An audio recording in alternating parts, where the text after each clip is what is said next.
Look, detectives combing through the hood looking for a corpse. Draco hitting. I don't think your body can endure the force. I whipped the fish up with a fucking hanger or a fork. Told that bitch, go ahead, sniff what you want. There's plenty more to snort. I had an outstanding warrant for a short. Turned myself in, rocking Louis and all my jewelry. I wore the court.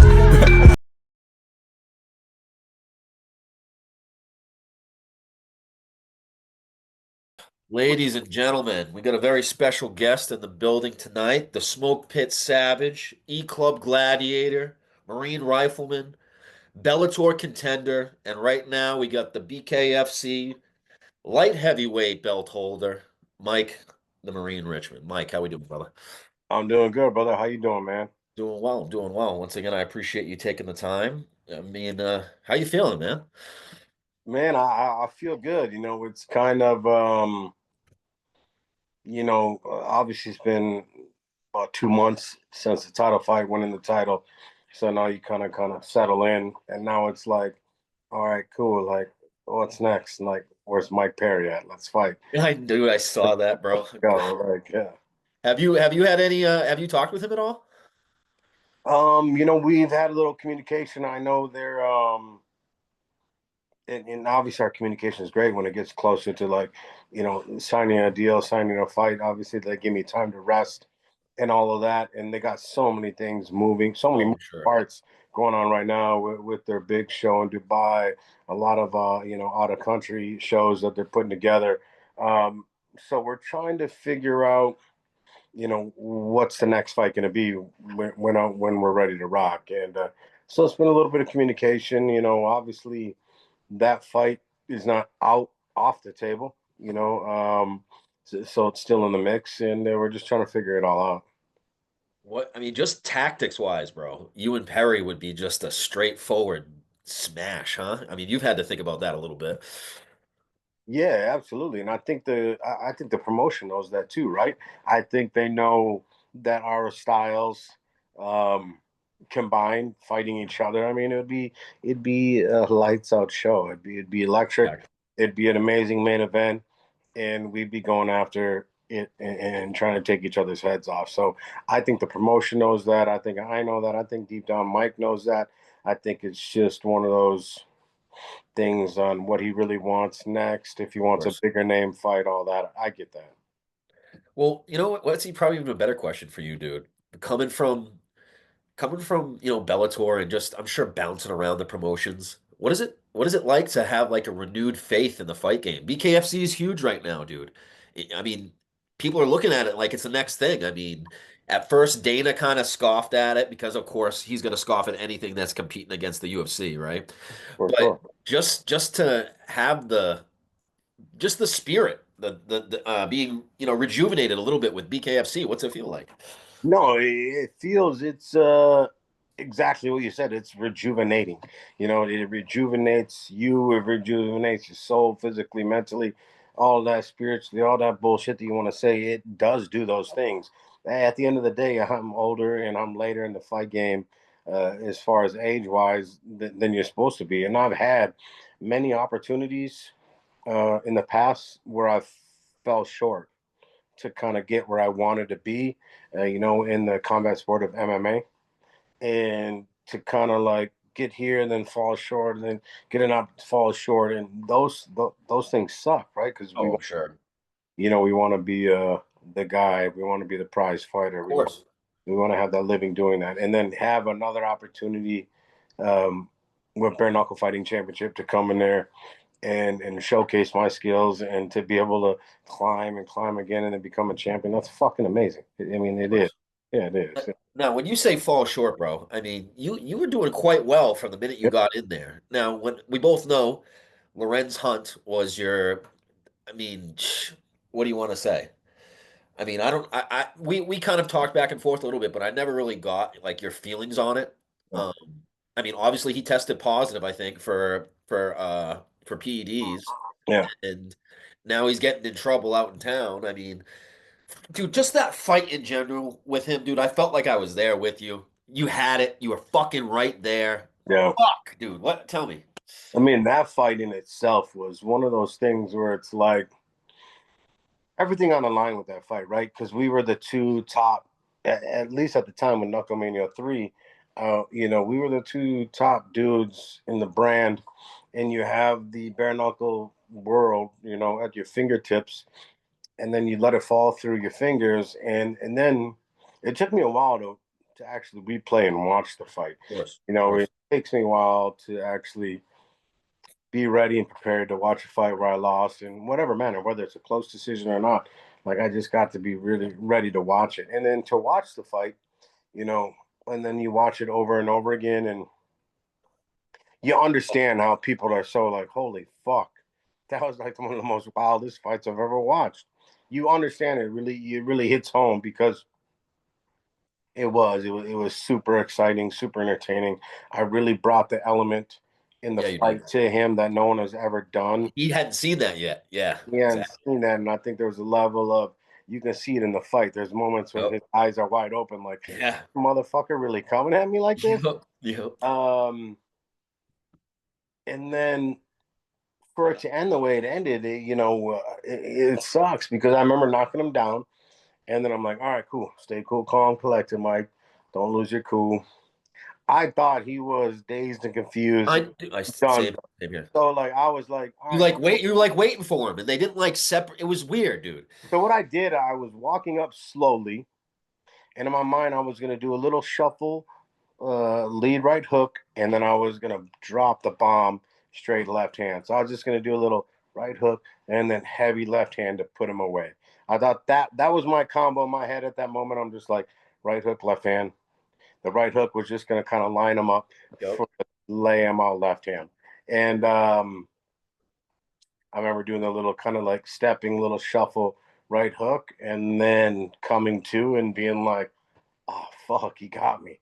Like, yeah, and it's just one of those things where then you watch it and you're like, cool, like he threw the fucking, everything that he had in that That punch was his and haymaker, right? Yeah. he landed at the right spot at the right time. And you're like, holy fuck.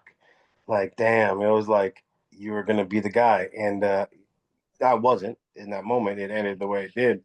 But you watch it back and you're like, holy fuck, like, okay, like we gotta figure it out again. Talk to me about the psychology behind that. When I say that, Yeah. losing in this game is devastating. Anytime you get to the point where I don't think the people really understand that enough. Like to even get yourself on a stage where people are watching you, you got to have some gonads right there. Yeah, Now to put and all the training that gets behind it for it to culminate and not go your way, dude, that's devastating. it Talk is. to me about that. Yeah, it's like you said, it is. I mean, when I say you know, you have the bare knuckle fighting championship, the bare knuckle boxing, bare knuckle fighting champion, bare knuckle world. You are the sport is the fastest growing combat sport out there. You had like it's all coming to Lorenzo versus Mike, like the two big guy names going at it, and then you lose that.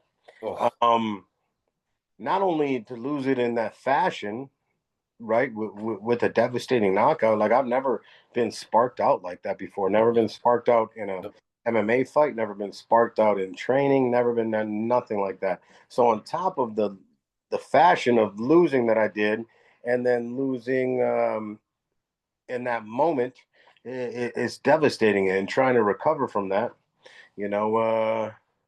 It's a battle that of course. most people don't really understand. They just think it's like, all right, cool, get up and like win again and like be great. Yeah. And like it's not as simple as that. Like this isn't an NFL game where we just get back next week and we get out there and Keep win a or positive attitude. all that. Yeah. Yeah. Yeah, like, all right, guys, let's do better next game. Let's Yeah, not no, it's not like attack that. 6 times. It's like, no, we gotta like gather. Rebuild. We Yeah. got to build our whole fucking mind, body, spirit, everything together to try to get back out there again. Yeah, it sucks. Yeah, it sucks for sure. Okay. Well, before we dive too much into your fight stuff, bro, I kind of want the people, especially my demographic, because it's mostly veterans, mostly military guys. I Yeah, want to get to know your military side a little bit, dude. So if you could yeah. tell us a little bit about maybe getting in, what you did, where you went, and give us a little bit. Man.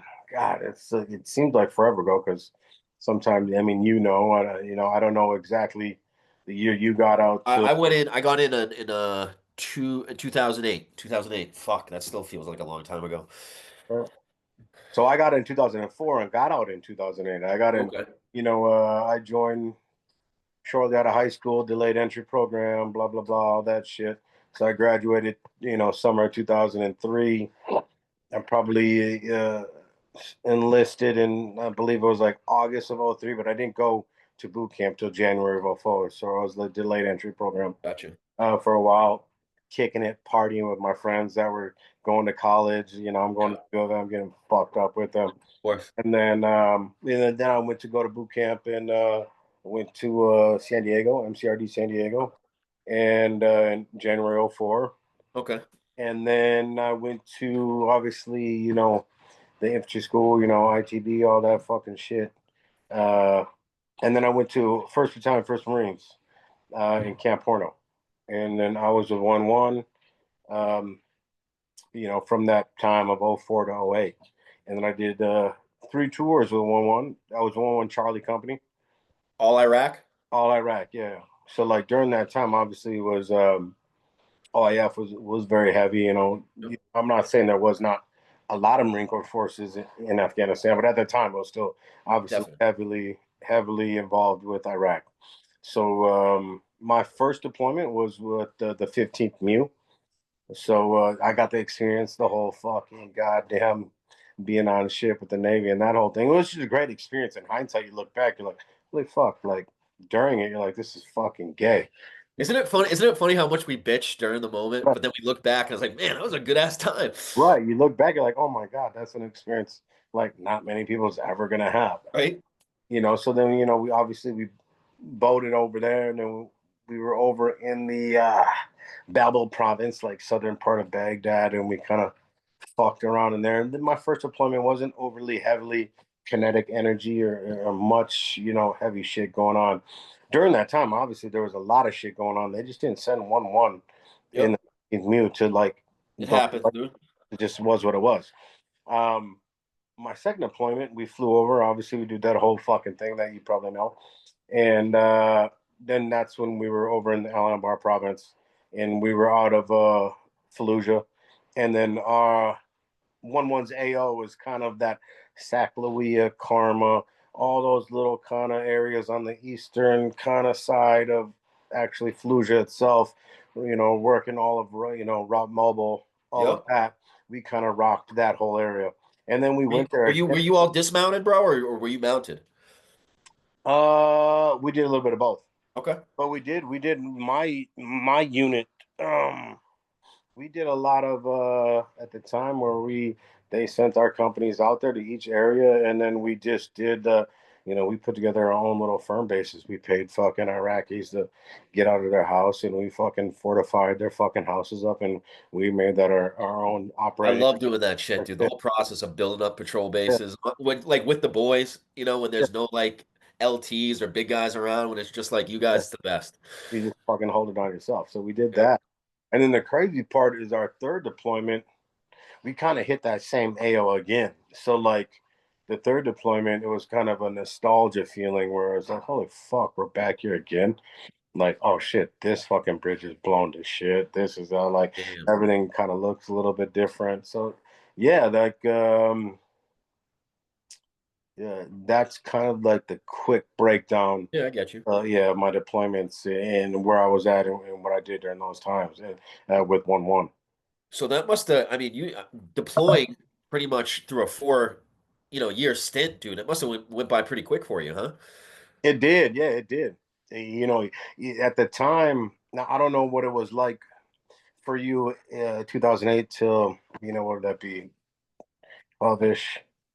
No, Yeah, I got out I went 2000 I had a 5-year contract. So okay, I got out. This is how good we are at math. 15. 13ish, yeah, 15, Yeah. yeah. Yeah. But you know what my next question was, dude? How did you take the Marine Corps into fighting? Or was that like two separate entities for you? No, no, no, I did. So like obviously when I was in the Marine Corps, I grew up wrestling. Um, Minnesota. I grew up wrestling. I grew up kind of learning how to box. I like to fight. I like to do all those things. I was actually on my, I advanced relatively quickly in the Marine Corps, and when I was in, I picked up meritorious corporal early, and then I picked up combat meritorious sergeant when I was. Dope. So like I Dope. picked up sergeant in 2 years and like 4 months, 2 years, Wow. 5 months like that. So I was like fast tracking, right? And I was like going home McGee. At the time, sure, I loved the Marine Corps, and I was like, I'm gonna be in the fucking Marine Corps. But I had this itching desire in me to like, I want to get out and fight, dude. Like I don't like I want to do this.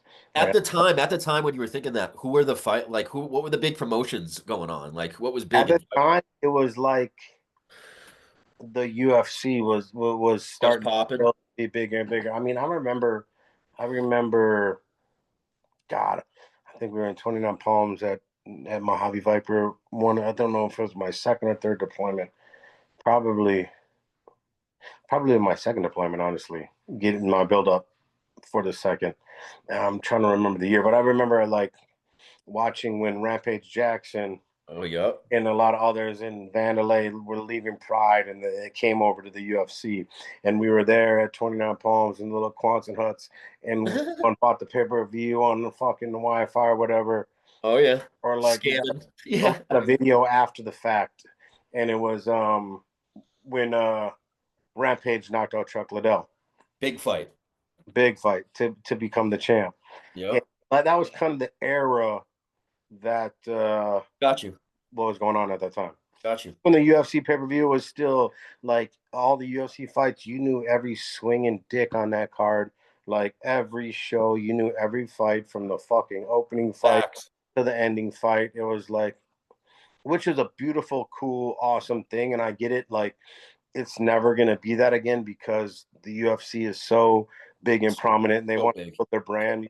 Like, I'll never know every fighter on the card, every show now. But that was the era then where like UFC was starting to like fucking launch, but not to a place like every show was Word. epic. You knew everyone. Yeah, yeah, yeah. Yeah. Now, did you tell me about your the time of getting out of the Marine Corps? Yeah. And, you know, something I talk about a lot on this show, dude, because I had a little trouble when I got out of the Marine Corps, dude. Yeah. I deployed a couple of times. I got out all fucked up with no plan. Was that you? Did you just transition right into Bellator and you know get on the grind? I was close to going back. I'm not gonna lie. So like I'll bring it back to when I was on my third deployment. I was in we were out at Camp Havania across the street from TQ essentially. Yep. And, you know, I was a short timer. So like they wanted me to extend to stay or re-enlist. I had my re-enlistment package ready to go. I was like, I want to be a drill instructor, blah blah blah. But then I had this like I was calling my wife at the time, like, hey, like I really want to get out and fight. Mind you, in '03 and almost late before it became really '04, to be a sergeant, NCO in the infantry and re-enlistment bonus, tax free over there was a fucking lot. Absolutely. It was a good amount. Yeah. And but I still was like, man, dude, I got this itch to do this. I remember talking to my wife at the time, my ex-wife. I'm like, hey, I really want to get out and pursue this. Worst case scenario, I get out in Go back in. Yeah. a year or two goes by, and I'm like, I go back in. And then Yeah. that's my mind. So like, cool, like the Marine Corps will take me back. We're still Right. fucking moving and grooving. They're gonna take me back. Facts. I want to go back. So I got out. Fortunate enough to her and I were able to move. We had our first son. Her and I were able to move to her parents' house. They kind of brought us in, and then I'm trying to figure out the whole civilian sector life. While dove in, found a gym, started training. Literally, I got out in January of '08. And my first professional fight, in hindsight, I'm like, what the fuck? I'm not even doing an amateur fight. But in Minnesota, it's kind of weird. They had amateur fights, but they didn't. But anyways, I got out January '08. My first professional fight was April of '08. Like, Damn. I like I ended up winning and I went on a great run. But like in hindsight, I'm like, holy fuck, this could have went Quick. sideways for me. Like I was not ready. I could have came across the wrong dude at the wrong time. Yeah, That yeah. fucked me up. I mean, it does help though having that background in wrestling, bro. It does. It does. But even I could have met a better wrestler. It's not like I was Yeah, a great wrestler, true. but I knew how to wrestle, counter wrestle, I knew how to punch. But I could have met a wrestler that was better than me, or whatever the case was. But uh, kind of a short answer is it ended up just kind of always working out to where like I won another fight, still kind of grinding, figuring things out to like still stay. I had one Just moment enough to keep you there, to keep you just enough fighting. Yeah. to keep me going because I was so close to like I actually reached out to him, my old first sergeant. Hey, I'm thinking about coming back. Hey, come talk to this guy. My old first sergeant was like, uh, Don't do it. first sergeant. They were all gung ho about it. First sergeant Artelejo at that time. I had a couple of first sergeants over the years, but he was like, I think there still is bonuses for you to Mm. back even some time away. It was probably almost a year of time away. Maybe not a full year, but close to it. But I was like, man, dude, like obviously I'm not making fucking great money, but like I'm still enjoying what I'm doing. And I looked at to like come back in as a prior service. Yep. I still had a bonus at that time. I think it was like, Really. geez, I think it was now it would have been taxed, not all the Still. sexy shit, but it was still like 30 G's. I was like, oh. Woo. But I stayed the course. I stayed the fucking course, and it brought me on the fucking journey that it brought me on. And I am. I think I would do that same course again because Yeah. it gave me. Yeah. Of course. It was super dope. And I know when I got out, I have a lot of old school Marines, junior Marines, even my old platoon sergeant. That like all Marines are like, man, Richman, remember back in the day when you like I would always make them like we'd always a lot of our PT would grapple, do this, do that. And I said I was gonna get out and fight. And they're like, remember when you fucking all told us you were gonna get out and become a fighter? And we all kind of like giggled under your breath, like, yeah, right. And then you got out and did it. Uh, That's so fucking cool, dude. Like it's so cool. And I'm like, yeah, that's it's dope. wild. In hindsight, it's wild, but yeah. Right? Hey, before we transition out of the Marine Corps here, give me one of them store. I don't know. I don't want to ask you just for the typical I don't know, boot camp story, but give me some nostalgic story you got when you think back about the Marines, something that pops out for you, dude. Mm. Man, Whether it's a good ass chewing, a I good almost had bar fight, I don't know, whatever, dude, whatever you can think of. I had one story that I have not told it often Let's hear because it. one of my like shitbag moments of my Marine Corps career, and it was my second deployment while I was advancing and everything, and I had a fucking Randy Mossberg on a Mossberg shotgun with me, is plus my plus my M16 at Yep. the you were rocking the long rifle M16s when I was Yep. the A4s. Oh, and you had those bulky ass flax too, didn't you? The The big MTVs. packs, the throat Yeah. hose, Yeah. the Yeah. nut protector, just Yeah. bulky meat. Wait, were And you were you putting were you putting sandbags in your trucks, dude? God, To man, up armor them? we were rocking the fucking green high backs. I don't know if you ever Woo! if I've they seen were them. already retired by the time you got in. Like we had Marines getting fucking blown up in the green little high backs. Wild, bro. That was that time. And there was a moment where we went on a patrol. It was late, tired, whatever excuses you want to say. I would always bring the fucking Mossberg with me in case we ever needed to fucking Of course. force entry into something. So I had it along with my M16, and then we are getting ready to leave. No fucking really serious shit was going there, and I put the Mossberg on top of the fucking um on top of the Humvee on the green. I think it was a green high, right by where the concertina wire was on top of the high back. And I remember kind of like doing obviously everyone doing our scans before we get in. We get in, and I at the time I didn't realize I've been there, bro. I didn't bring the Mossberg into the truck with me. I got the six M16 in the truck with me. So then we're driving. Then your asshole puckers. Yeah. Luckily, we weren't even that far away from the fucking from our patrol base.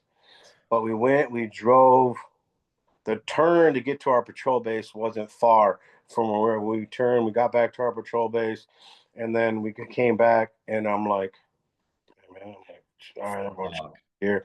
I'm like, what the fuck? Like, where the fuck is them fucking Mossberg at? I remember checking the top of the Humvee. I'm like, oh shit. And then I remember telling my platoon sergeant at the time, I'm like, yo, Blanco, like, I'm sorry, Staff Sergeant, but like, This is what it is. we need to go back like right now. Yeah. You just tell the lieutenant, like, you tell the lieutenant, like, hey, going back to just throw the fucking enemy off guard, whatever. Yeah. He's like, all right, fucking dumb fuck. Like that, and then luckily we drove back, and then I found the Mossberg on the road.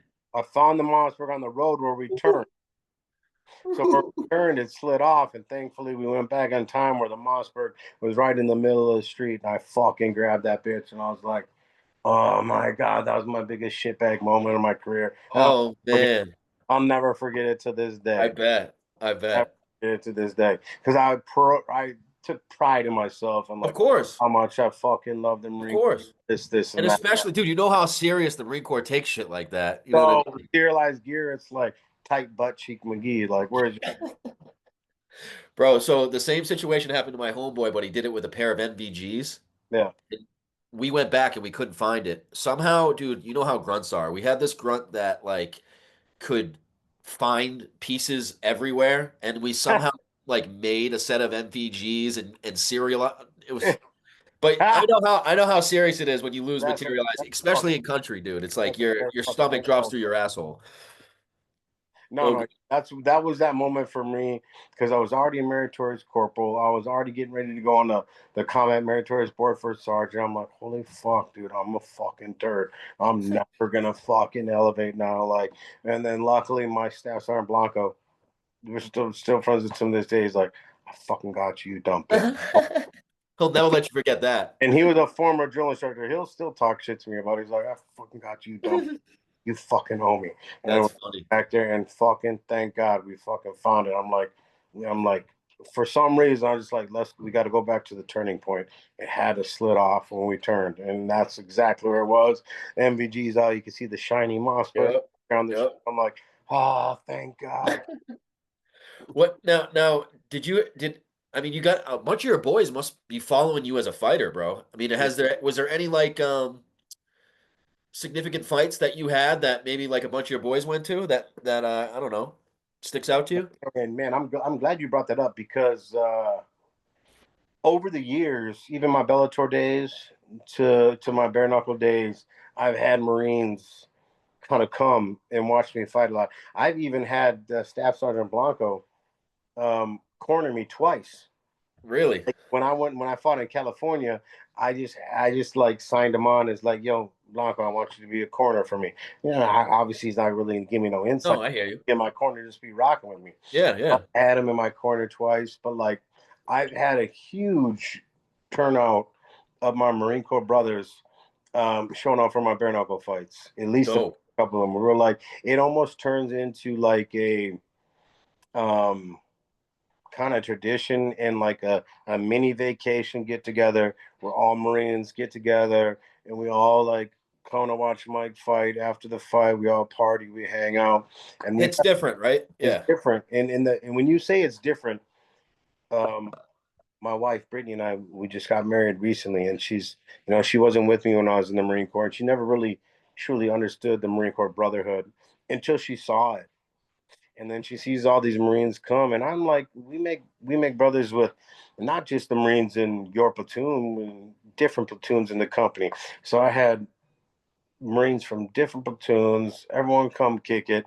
We all communicate, we all have this bond. And then she saw that, how like we haven't seen each other in years.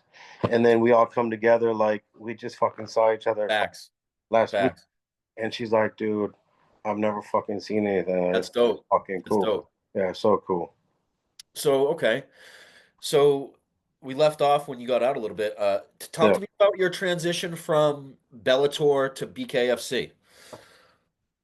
Yeah. So Bellator, I had my own, and I don't know I know if you know the details of my career. I had my own stint of, I got suspended for PED use back in 2015, and Where in Bellator? when I was at Bellator, yeah. Okay.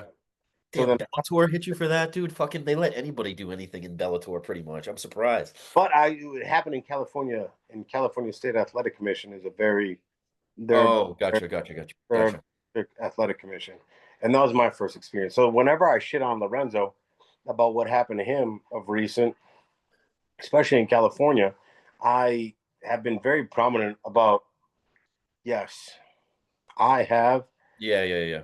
situation, but I fucking ate that shit. And I like You kept it a buck about it, right? You were yeah, I real. kept it fuck. Like I ate that shit. I went on my fucking tour of eating crow, eating that shit, doing all that, and rising again. And he's kind of gotten lucky to like take this weird sneaky route. And Yeah. I get it, like Don't talk about it. Don't acknowledge I it. don't say it, I don't know nothing. But BKFC doesn't have a big media following. Everyone in the media with BKFC, everyone wants to just come up with a new whatever and befriend people, and I get that. That there's a difference between being a podcaster or being a media person and friendship. Things do happen, but Yeah, there's yeah, yeah. no like there is no MMA junkie of bare knuckle. There's Facts. no fucking MMA fighting. Who they're just pure media people. Like Ariel Helwani for BKFC type deal. Yes, Yeah. they're going to say the facts of what it is, no matter what a friend. They're just going to say what it is. There's nothing that with BKFC, and so I was very annoyed that like You had just gone through that, and yeah, I get you completely. no one's going to say shit. Like no Yeah. one's going to say Yeah. shit. No one's Yeah. going to fucking point out this or that. Then all of a sudden, his 18. First, he was going to get 2 years, then it dropped to 18. I got 18 months too. I did my full 18 months. Then all of a sudden, he didn't. His went from 18 months to only 1 year. But no one's going to report on like what happened. Whoa, what's going on here? Yeah. What's going on? It's like, oh, Lorenzo's back, and no one ever fucking talks about it. So like, I was salty about that. We're like, I would have been too. I fucking got dinged for it back in 2015. It derailed my career in MMA. It was for the fight against Eduardo Dantes, and the winner of that we go fight for the title. Blah blah blah. Anyways, I did my term. I did my term, and then I tried to come back and I fought for LFA, and I tried to go back to 145 again. Little did I not really fully prepare that my body put size on. So then I did this fucking stupid, drastic fucking cut where I Oof. fucking ass horrible. So Oof. like I barely made 45. I didn't make it. So I did my first fight back at 45, went to a decision, a lackluster performance. I lost. And then I'm like, all right, cool. The next one I'll fight at 55. All right, cool. I felt all right on that fight. Starting to get my What do wheels. you normally sit at? What do you sit at naturally? And now I sit out naturally at 210. And you went to 45? Oh my God. Ugh. And I have three fights at 135. Ooh.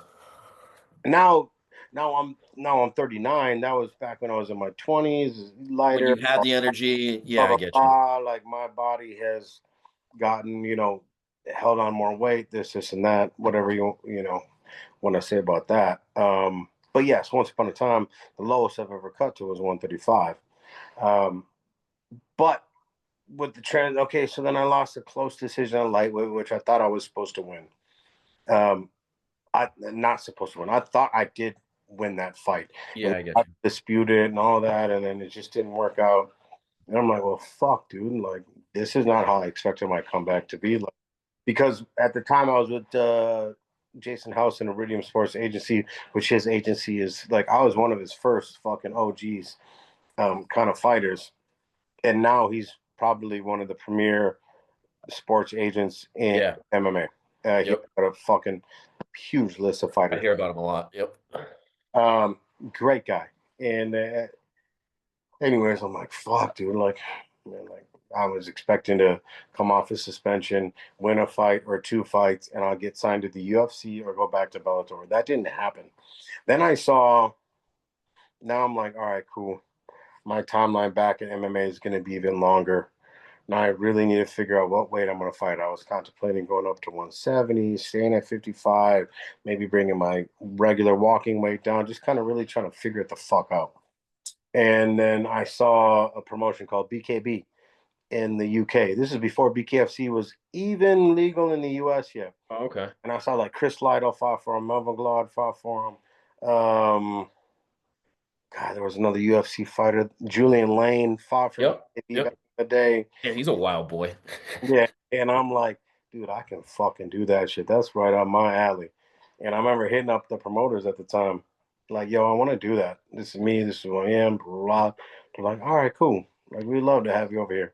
So then they flew me out there, and like, I've had a fight in June 2018, and I fought for BKB in London, England, and had that fight, won. And then a couple of months later is when BKFC had their inaugural first fucking legalized bare knuckle fight in the US in Wyoming. BKFC won. Was like maybe 4 months later, still in that same year of 2018.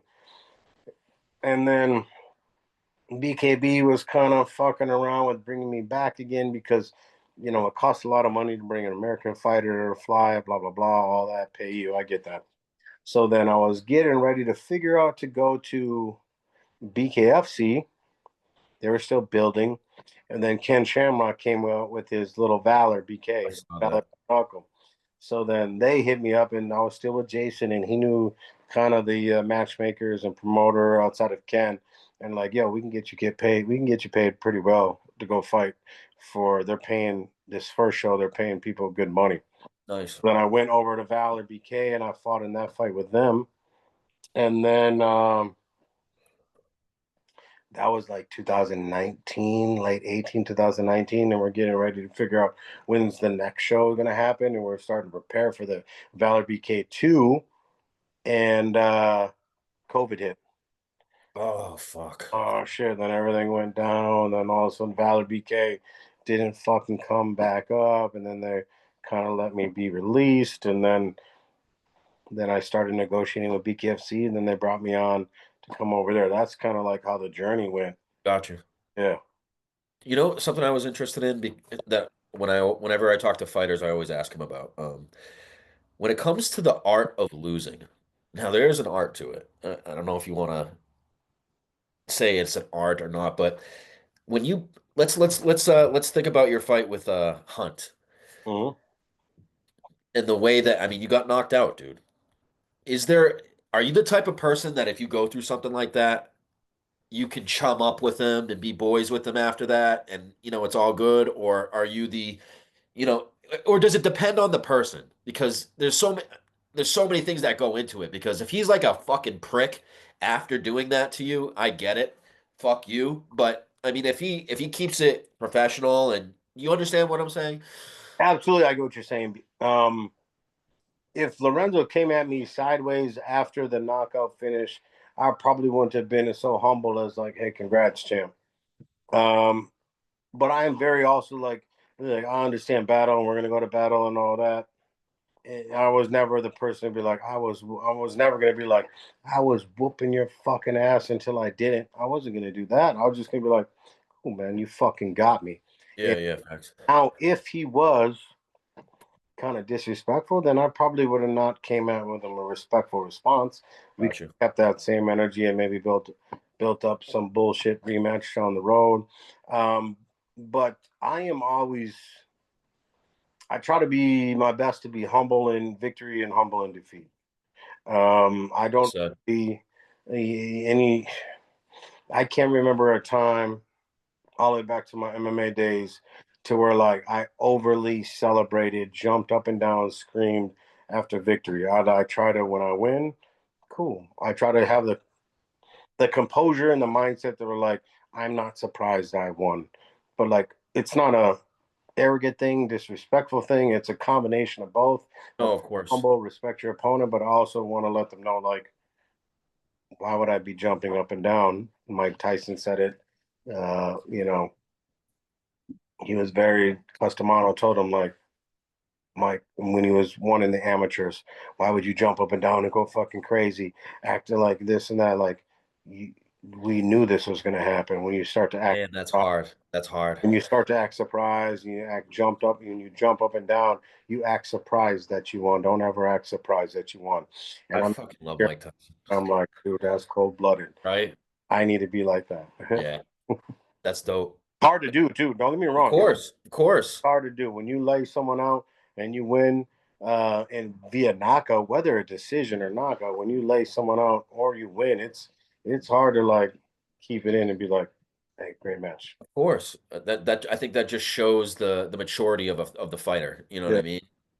Definitely, I hear. Dude, what'd you think about fucking Tyson's last thing, dude? That was hard to watch, bro. Did you see it? yeah, I And did. I, and Yeah, I love Tyson, bro. I'm not no knock on the OG or anything, but yeah, damn, same. that was a tough one, dude. Yeah. It's God, I feel the same.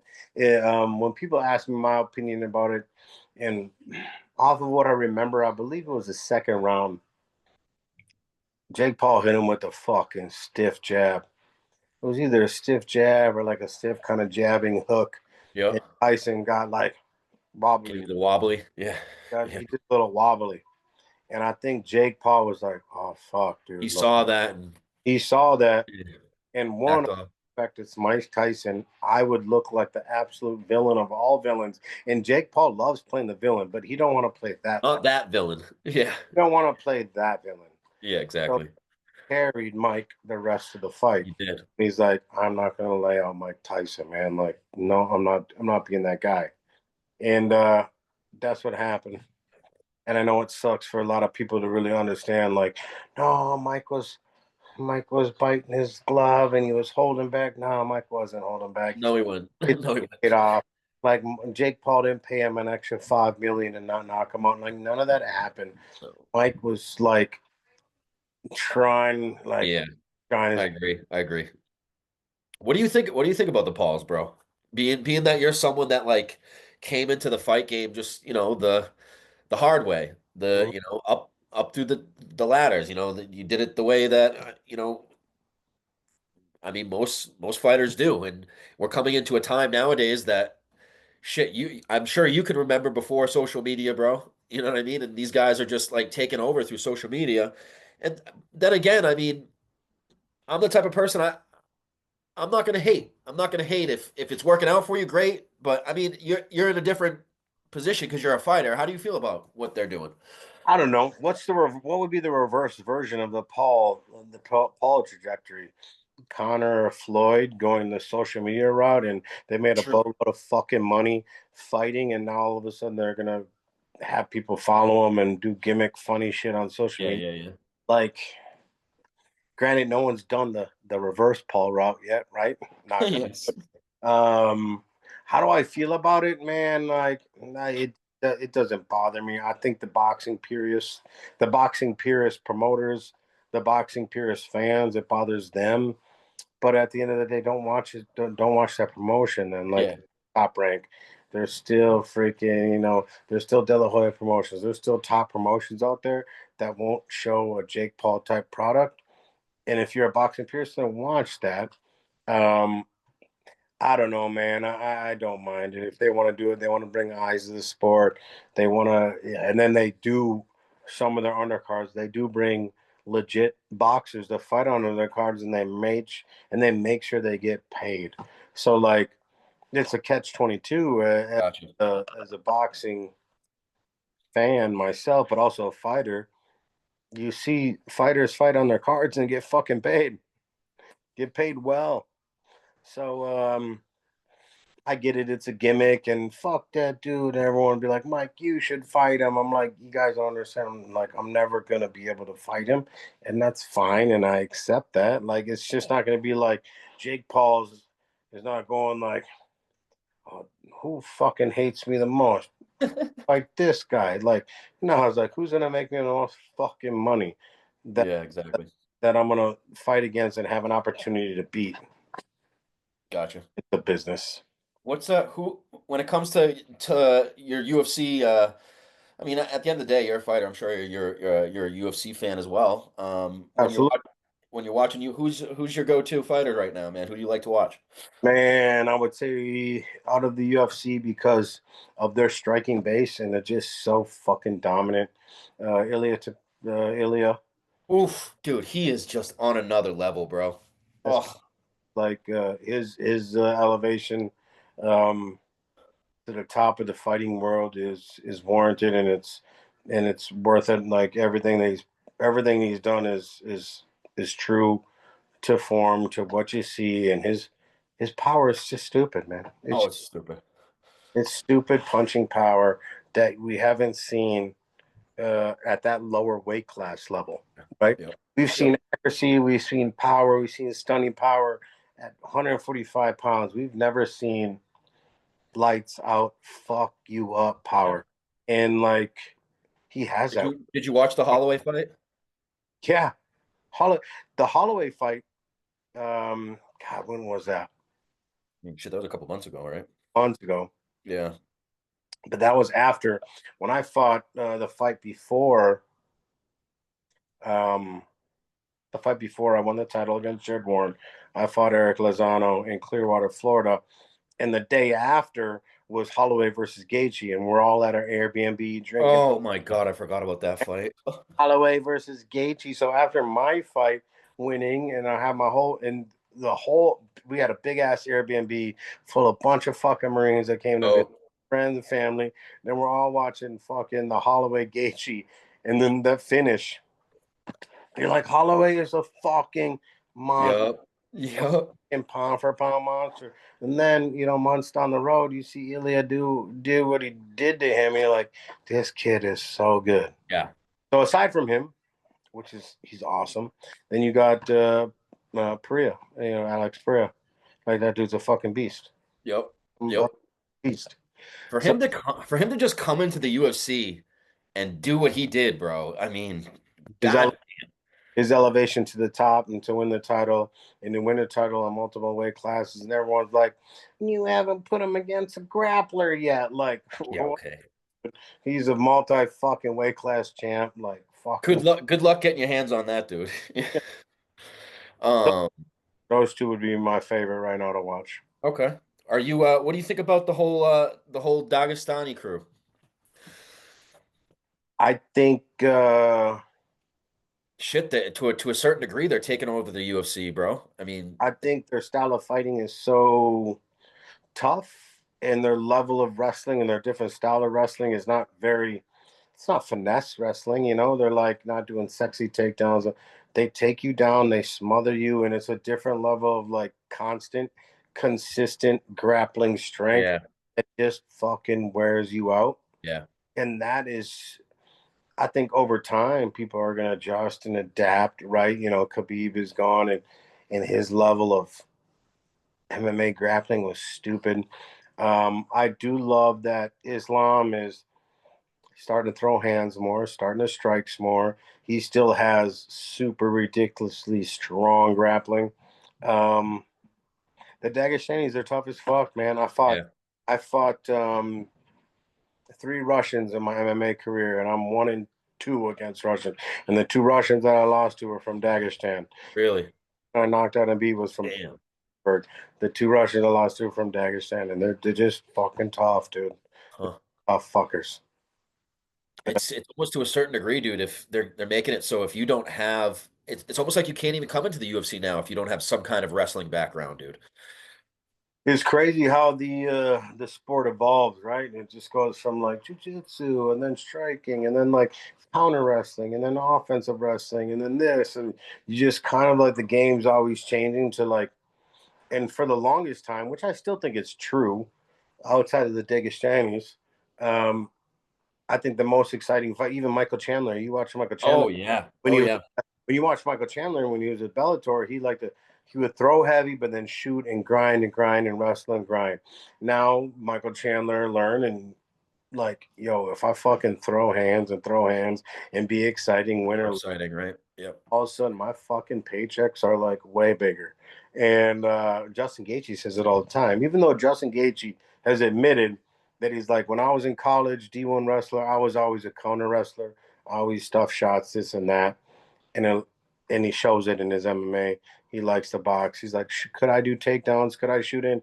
Dude, I feel like he always says that, but I never see it in his fight. Like, you know, I think he has so much muscle memory to where he was not an offensive wrestler. And I've seen some of his highlights in his college wrestling career. He would never shoot.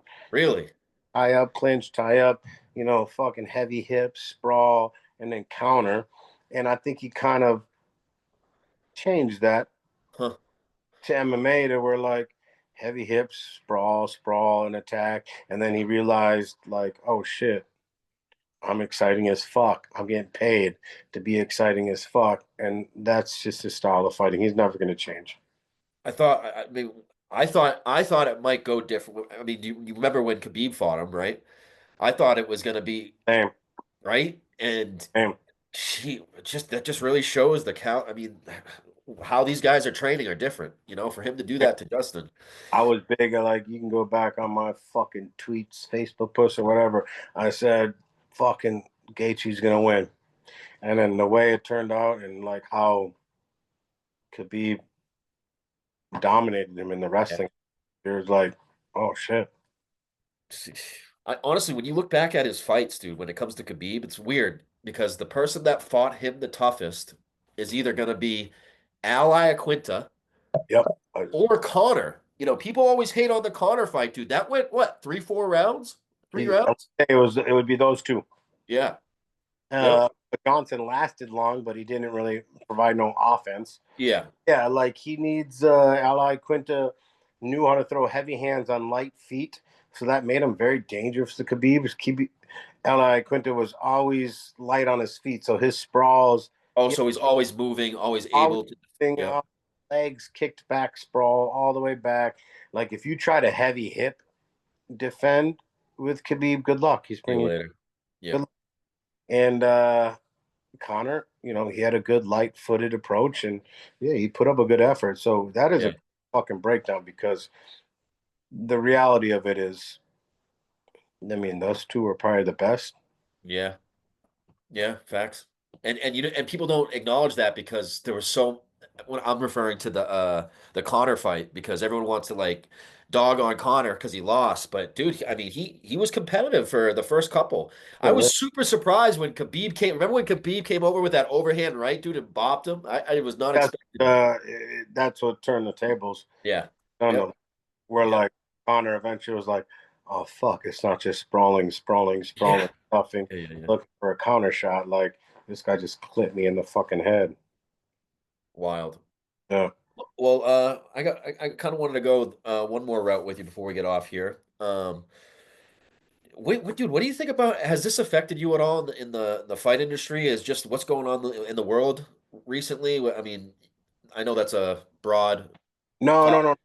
I know what you're saying. I don't think, as of right now, I'm not hearing anything that affects the promotion. Me personally, it hasn't affected me on a personal matter.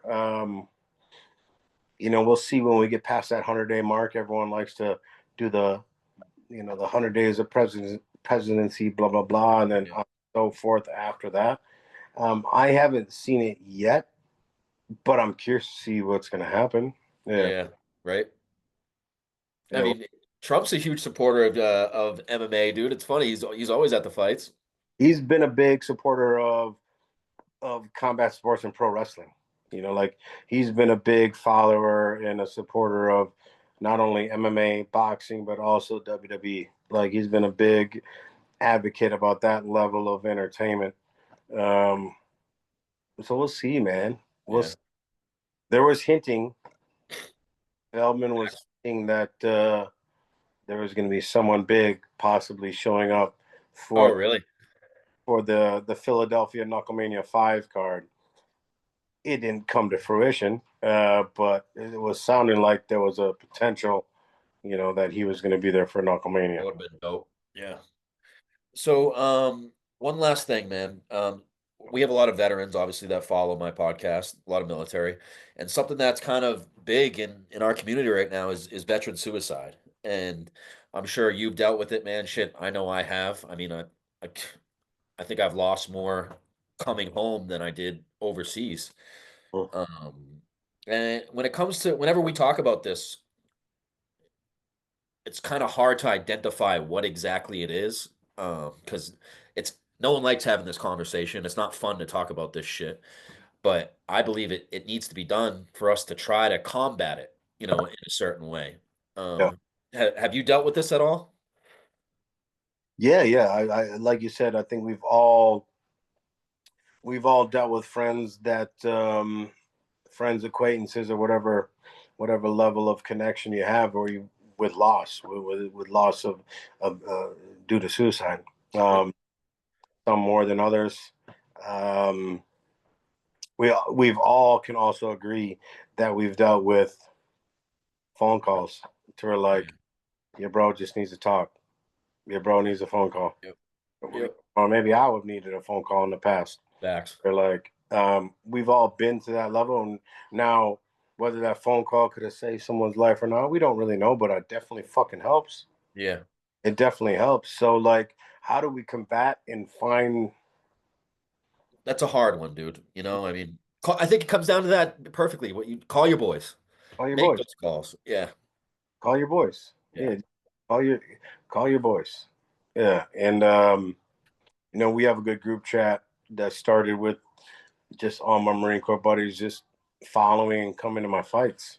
So a lot of times, That's dope. in our little chat group, we were like, if someone just wanted to chat or someone's feeling down, the guys will call, just have a phone call, That's and dope. cool for all of us to link up and have that. Yep. Man, it sucks because when we leave the armed service, whatever branch it would be, and whatever you're dealing with, you're gonna get to a place to where you're gonna be alone. You're gonna Yeah. sure whether you're with your wife or not, a family, but like you're alone. Once upon a time, you weren't alone. You always had your boy to your left or your right, whether the next barrack over or not, or this or that, or you're out in the field together. You always had someone to be like, "Hey, we're joking." It's weird because you can't prepare for that, bro. Hey, you can't prepare for that. Yeah.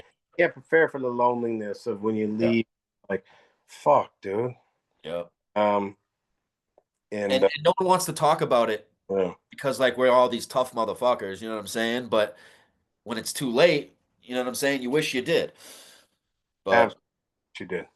yeah, Absolutely, wish you did. I And think I think at the end of the day, it's just exactly what you it's a said, great. dude. Call your boys. No, it's a great thing to bring up because it is a tough subject, and the easy answer is just like call your boys. Yeah. Feel like your boys being down, call your boys. Yeah. I all experienced, and I personally have experienced um not answering a boy's phone call because you're tired. Oh, yep, I've been there, bro. I've been there. Fuck. It breaks my heart to this day. And then you look back on it and you're like, I could have answered that phone call. Exactly. It's tough. Yeah, absolutely. Answer the phone call when they call. Yeah. Well said. Well said. Well, that's all I have for you, brother. Do you wanna say anything to maybe the military that follow my podcast, or the vets, or maybe some of the fight fans that follow us? Well, I appreciate you guys all for to diving into the podcast, to following me if you do follow me. If you don't follow me, man, just follow the journey, dude. Just follow another brother getting out there and fucking getting after it. Oh, yeah. And you guys can reach out to me at any time. My wife tries to tell everyone, I'm not as vocal as I should be. But like, if a Marine, soldier, sailor, airman is having a fucking hard time, and you just want to fucking talk to someone, fucking hit me up. Where Yeah. can they find you at, brother? Where can they follow you? You can find me. My Instagram is the Marine Richman. You can just find me on Facebook, Mike Richman or Mike the Marine Richman. Um, and then X is or Twitter/X is Mike USMC Richmond. Oh man, like I would love. I try to do my best to like follow all military members that follow me. I give them a follow back, and I try to just always be there for them that show me support. Oh yeah. Prime example. That's how we found each other, bro. I appreciate you following the grind. You've been a supporter since the start, and I appreciate you. Oh Thanks. yeah, I appreciate you coming on, brother. and giving me the time. Semper Fi, and you'll be hearing from me. We'll talk soon, bud. All right, brother. Thank you. Have a good night.